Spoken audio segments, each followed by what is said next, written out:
Hi guys, as you can see, something has gone terribly wrong. Two of the legs snapped off, and it's a learning experience really for anyone that's making a background. It tells me that the legs weren't strong enough. So obviously when you get something like this, like a ledge or pillars, anything like that you feel is a bit flimsy, not secure enough, what you could do to give it more strength and support is use some like wooden toothpicks, cocktail sticks, to put in the middle, and then just grout around it, and hopefully that will give it some more strength. But yeah, I've got to wait for it all to dry again now, and hopefully it will be a lot stronger than it was originally. But it's good to find out now rather than later when it's all finished. At least at this stage it can be fixed. Okay, so that's just one thing for you to remember. If you feel that it's not going to be strong enough, to use something to put in the middle to strengthen it up a bit. Okay, so yeah, that's a tip of the day. And hopefully tomorrow I can start grouting again and test the strength of these pillars. Hiya guys, just a little update here on how the progress is going on the basking platform. As you can see, I have given it a few more coats of grout, which is basically, I haven't used the brush technique this time as I normally do. I've basically used my hands and spread on neat grout straight out of the tub, spread it around, and then obviously wet my hands and just smooth it all over.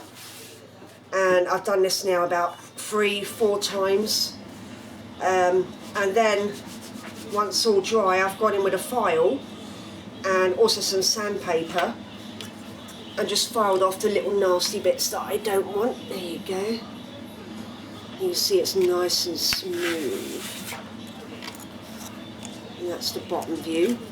The legs have been fixed and are now solid. And what I did as well here was, obviously I couldn't put on neat grout using my fingers because obviously my fingers are too large. So what I did was I used a small brush, carefully spread on the grout in between, and then wet the brush and just went over it again. I did this a few times in between it drying. So yeah. Okay guys, now for the painting part. Okay, you'll need an old bowl, a spoon and a soft brush to spread it on with. And also for the legs, I've got a smaller brush here to get into all those little gaps. Okay, right, let's just open my tub of grout. Get it open. That's it. Okay, so you want, for this, probably about 2 spoonfuls will do this. I want to make sure I make enough, because obviously if I make one lot and then I make another lot later on, the colours might be different. So you want to make enough to cover the whole thing. Like a background as well, you want to make sure that you've got enough to cover the whole thing. Right, some water. Now remember, only a little bit of water at a time.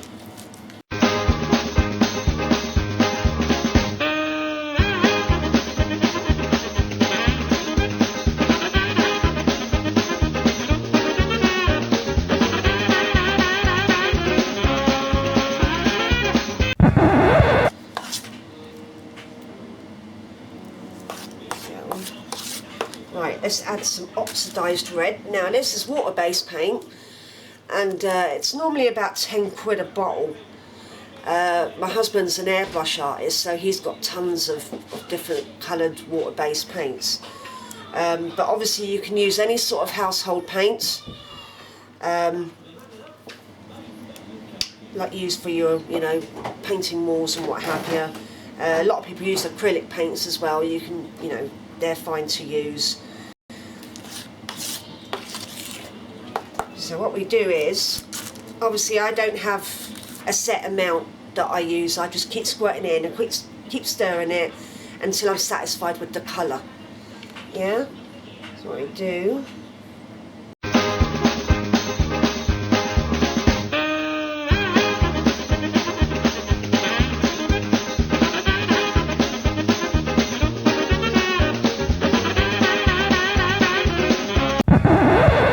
Okay, there we go. Obviously it will dry a little bit darker when you put it on. There we go. Right, we are now ready. Make sure you close the lid. Let's move this away. Okay, here it is. What we do is, nice clean brush again, easy to put on. Dab it on, spread it over. Now obviously you'll have to do this a few times over. Yeah, one coat just isn't enough.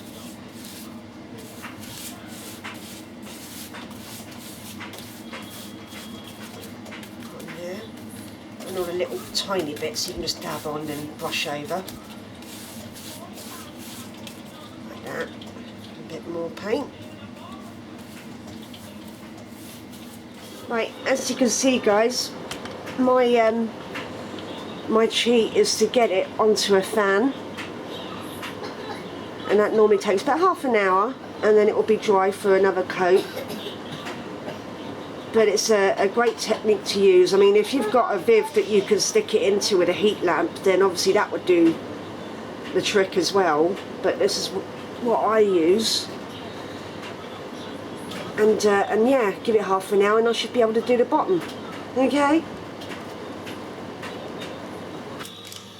Well guys, look at that. 10 minutes in front of the fan and it is dry. So now, what I'm going to do is get a clean bit of newspaper, take that up, put that bit to one side because it's dirty, and flip it over. That's your bottom piece. As you can see, I've still got plenty of mix left because obviously I want it all to be the same colour at the moment. And what I'll do is I'll start with the steps.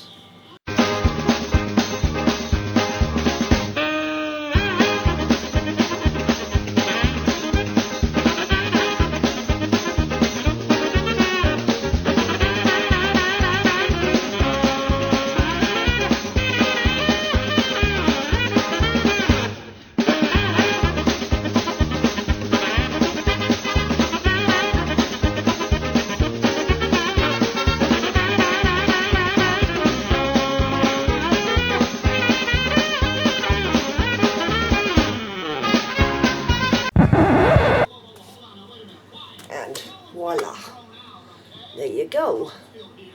That's number one. Okay, so I'm going to do this again with the other two and put it in front of the fan to dry, and then give the whole lot a second coat on the top half. But as you can see, it's coming out some really nice colours. You do get blotchy bits as well, which makes it look even more natural. Because as you know already, rocks are not all one solid colour.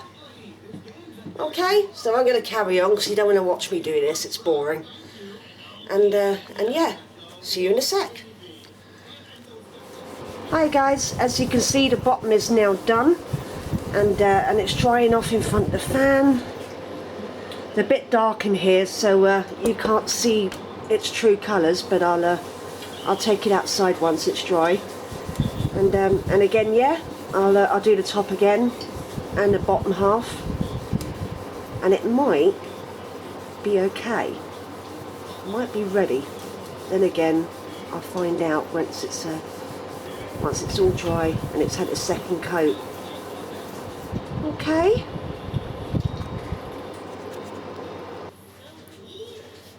Okay guys, as you can see, the top has had one coat and the bottom has had one coat. So now, I mean, I can see already bits that I've missed. Yeah, not a problem, because I'm going to put another second layer on. And yeah, off we go again. Make it so you can see. Still got plenty of paint left on here. Okay, top's now had a second coat, so back in front of the fan. And then I'll do the bottom again. Voila. Right guys, as you can see, I have put the second coat on the top. It's coming out lovely. So now, flip it over, like that. And I can already see I've missed a few bits here and there. Only little tiny minor ones, but again, they can be covered up. So, let's start off with the steps. There we go. That's that one. So that's going to go in front of the fan once again to dry off, and then it's going to be another coat on the top and then another coat on the bottom, but obviously I won't show you that because you'll get easily bored. You're probably bored already. But I wanted to show you the basics of how to do this. And there you have it. Second coat on the bottom. And then I'll do another one at the top, and then what I'll do is I'll show you the varnishing next, and sprinkling sand and making it look a bit more special. Okay? Hi guys, right, I'm back, and with one dry basking platform. As you can see, it's a bit on the light side at the moment. And I'm going to show you what I do to darken it up a little, like I did with the Canyon Viv. Okay, so just going to place the camera down below so you can see better. Okay, same again as what I use with the Grand Canyon Viv, which is Polyvine matte finish varnish, which means it gives off no shine at all. So, I mean, doing something desert-like, you want it to look matte, you don't want a shine on it really. And yeah, it's a bit like PVA glue. And you just give it a shake. Again, using a nice soft brush to get into all those hard places. And just pour a tiny bit into a bowl. And then, again, the trick is with this stuff, do not put too much on, yeah? You want thin layers, then let it, you want thin layers, so one layer, let it dry. Another layer, then let it dry. Another layer, then let it dry. Okay, a lot of people try and cheat by putting it on really thick, thinking, yeah, that would do. It doesn't work. You'll end up with where you've got dips, for instance, it will gather in there, and it will form a white skin, and inside won't actually dry. So it is important not to let this happen.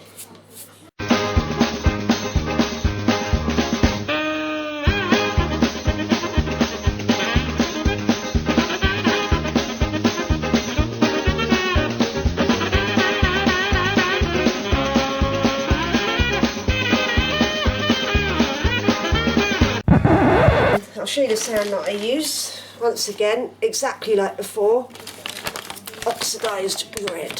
So not oxidised red, my mistake. It's just red desert sand, yeah?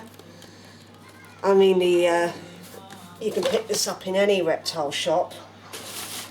But what I'll do is I'll just pour some out into a little tub so you can see how it looks. There you go. But all you've got to do is just sprinkle a very tiny amount, yeah, onto there. Obviously varnishing over a few more times will protect the sand from coming off. And some sand just above each rock on your pillars. They would look great.